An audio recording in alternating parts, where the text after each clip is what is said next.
Hi everyone. I'm sure you can see that my background has changed, and that's because I've come to Japan. It's been my dream for a long, long time, and I am finally here. It's so exciting. I just want to make this video about the initial part of me coming from India, my first day basically. So I've been planning this trip for a long time, since actually 2020, when I was supposed to do this. I was supposed to come here for my birthday, and I wanted to like go off the grid, not be reachable. It's always been like a fantasy for me, but I didn't get to do it because of the coronavirus, and I had to push the plans.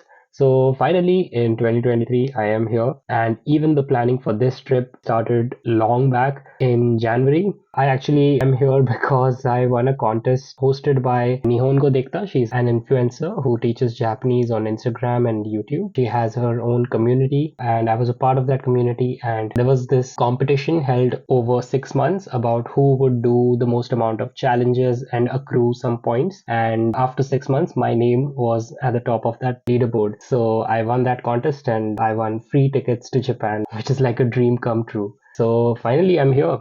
But unfortunately, 2 days before, I wasn't really sure that I was gonna make it because I got like a flu and my nose was running all the time and I had a headache at night and whatnot. I thought I might have to cancel the trip once again. But as it turns out, I was able to struggle through it and now I'm mostly fine. If you can tell, I do have like a little bit of a sore throat. But other than that, I think I'm all good and hopefully tomorrow I'll be in a much better shape. So my flight was split into two sections. I first went to Hong Kong and from there I got a connecting flight to Narita Airport in Tokyo, and the airlines was Cathay Pacific.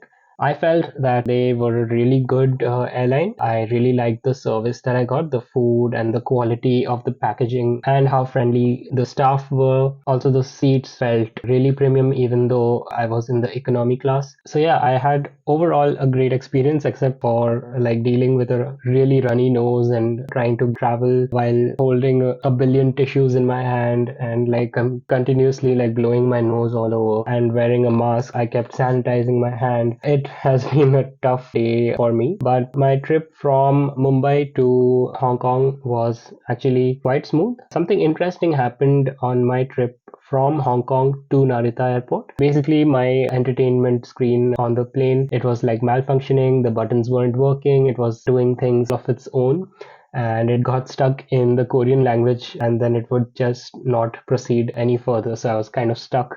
I actually watched half of a Japanese movie in the first leg of my trip, and that is from Mumbai to Hong Kong. And I wanted to complete that film, but I didn't get to do it because of the faulty entertainment system. Instead, I was reading a Japanese book that I'm carrying called Devotion of Suspect X. It's also a very popular translated version in English. I'm sure you might have heard of it. I really like that book. I've read it in English and I've watched the Japanese movie multiple times, and it's one of my favorites. I've had the Japanese version of that book for like over a decade now, but I've never managed to read it because I am not very good at reading Japanese. But I'm finally giving it a go this year and like trying to struggle through it and kind of like read it, even though I might not understand all of the words that I'm encountering. But yeah, so I was doing that. And then I kind of made a boo boo when they served me lunch, and I ate soba the wrong way. And I was very confused about what that is. Something that you should know about me is like I'm not a big foodie, so I have no idea what certain dishes are called. But basically, I asked for help from the person sitting next to me, and he guided me as to what it was. And since I had asked him in Japanese, then it led to some more conversation, and we were like chatting for the longest time. I believe it was over 2 or 3 hours that we were talking. So he was with his wife, and this was an elderly gentleman. He mentioned that he's 76 years old, and his wife was probably around the same age. And we had like a lovely time, kind of like chatting about various topics. Of course, it started with food, but then we proceeded to talking about what all countries they've been to, and they've traveled so much. In fact, they were coming back from South Africa. They mentioned they saw a lot of animals there, like lions and elephants and hippopotamuses and giraffes. We discussed what all other countries they've been to, what are the currency exchange rates like, and they really wanted to come to India. They've never been before. So I was like, you should definitely make a trip there. We spoke about food, we spoke about travel, we spoke about traveling within Japan, what all sites are good to be seen, explain what all food should be had, what the temperature is going to be on my trip because I'm visiting different cities. So he was really helpful and I had like a great time. I think it's one of my favorite airplane flights till now. Definitely the best one. Let me see if I can find even more people who I can speak with like this on this trip. It's very nerve-wracking trying to speak a language that I've mostly learned by myself. So it takes a little bit of guts to kind of speak to someone like this. But also, I've had a little bit of experience with the community hosted by Nihongo Dekta, which I mentioned earlier. And the best thing was he seemed so excited to talk to me. He was really surprised that I could speak Japanese, and he just kept speaking about various different topics. And he was showing me his gallery on his phone. There were some beautiful images, and he would tell me different stories behind them and stuff like that. It was really cool. It feels really great when you have spent so much effort learning a language to be able to actually communicate with people. That is like one of the biggest joys that you can have. Of course, I'm not the best at this language. I struggle a lot because I'm not very good with technical words in Japanese as of yet.